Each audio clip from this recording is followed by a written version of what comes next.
This is Morten from English TV. Today we are so fortunate to be in Morocco, and to be more precise in Casablanca. And this is our first time in North Africa, and actually also the first time that we have the opportunity to meet Joop from Karma on camera, actually here in Casablanca. Joop, good to see you. Joop,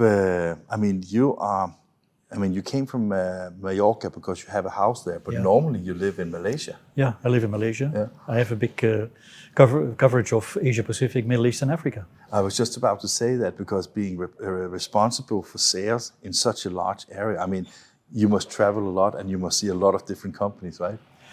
Absolutely, but that is also very, very challenging in my job and also very interesting, and that keeps myself going.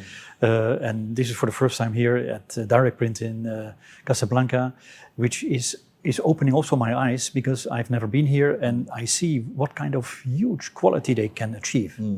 But it must also be very satisfying for you, because when you see emerging markets like Morocco and some of the markets that you work in, where customers really appreciate the high quality of what you can do both in the Procard 76, but also in FF52, and soon hopefully also with the Hammerhead.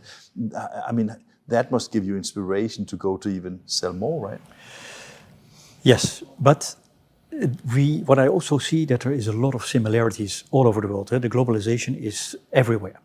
But it is, and especially Kama, we always are addressing like a niche market. And we know that there is a trend of shorter runs. So efficiency is key, and we are really good in that.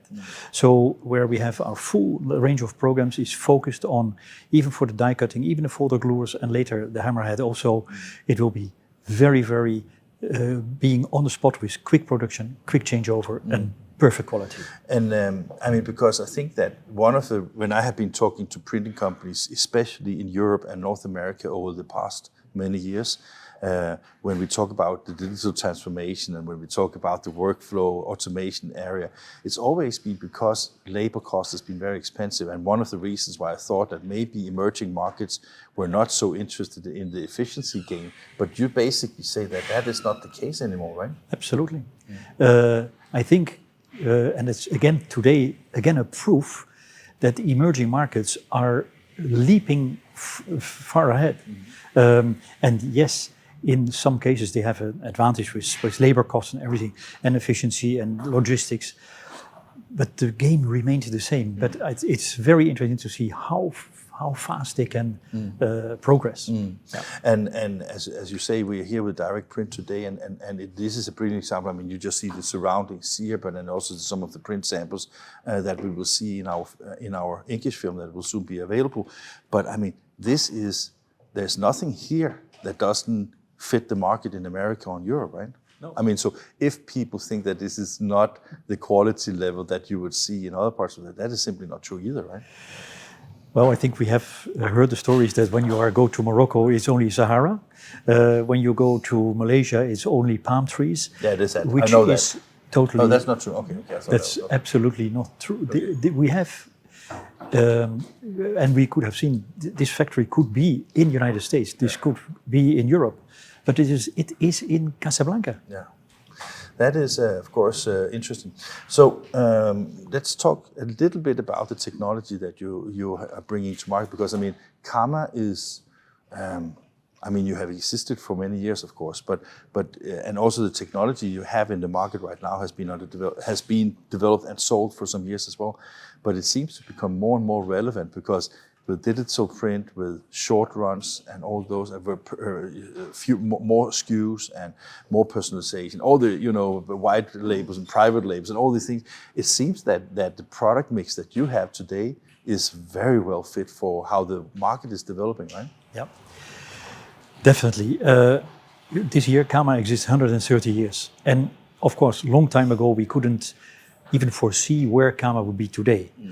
I must honestly confess, we had a big push in the back with the digital development, because that created new markets, new openings, and we could fit in quite well in our machine, the die cutting machine with the auto register, where you can even adjust the print-to-cut registers to 0.1 mm. Yeah.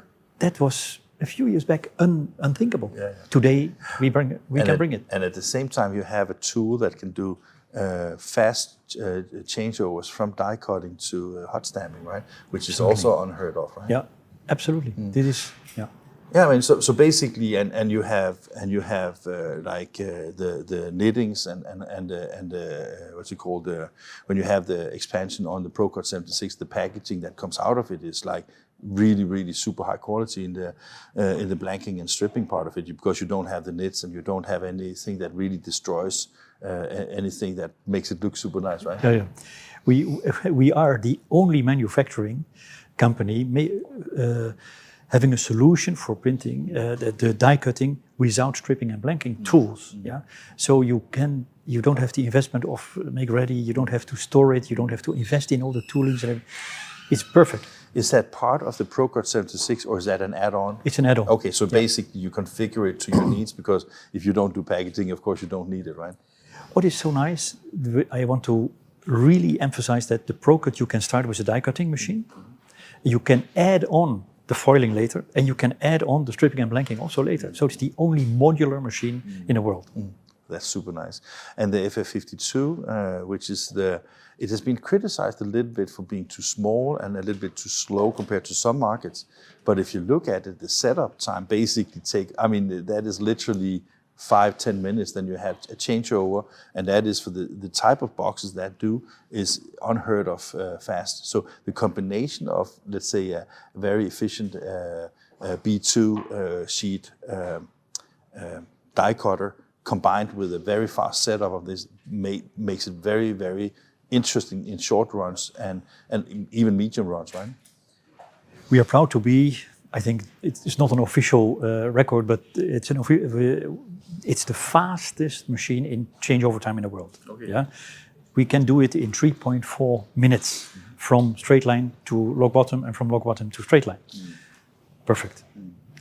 So how is the market? Do the market appreciate it, or is it still difficult to get into the market? Or we face definitely the difficulties because there is an investment involved, and you can of course find all kind of very much cheaper solution, but then you have to compromise on efficiency, and it is when there is a philosophy, and that you find here with direct print, where they really focus on that efficiency, and they do the investment, and it works. I mean, basically, as Artie said in the interview I did with him from Direct Print, he basically said that when they look at a machine, they also have to look at how much downtime it has. They have to look at how big short the setup time is, and all these parameters together, of course, makes the FF52 also a very attractive investment, because he was pointing at some Chinese equipment also, and he said it's good equipment, but it has more downtime, and that is of course a very good selling argument when you have a machine like the products that Comet serves in the market, right? Yeah. Look, there will always be alternatives. We try to deliver the good quality, and that's where our training options are also very important. We know people also have changes in the factory. The operators leave and they come, but we are always there, yeah. And we can do even training offline, online, and we can send people. So we will always be there. You made a point about the size. Debatable. Yeah. I mentioned this because this is what I hear from people in the market, and also here, for example, they have also a larger format die cutter compared to the Pro 76, because basically they do shoe boxes, they do larger format kind of rigid boxes where they need a larger format. So I'm not saying it as a criticism, I'm just saying it as a fact that sometimes you need smaller formats and sometimes you need. So my point is probably more like that if you have large format die cutting today, there's no reason why you should not invest in a camera, basically, right? Absolutely true. And definitely the FlexFold 52 goes into the beauty care, pharma areas. And also because of the braille, for example. We have the braille, we have the IC quality control. We deliver the end product is perfect. Last thing, Joop, I take that even though that you either live in Malaysia or in Mallorca, or maybe you're even home in the Netherlands, you will still be in Düsseldorf from May 28th, Absolutely. right? Fantastic. Yeah. You are a globetrotter, right? Globetrotter and will remain. Fantastic. Good to see you. Thank you.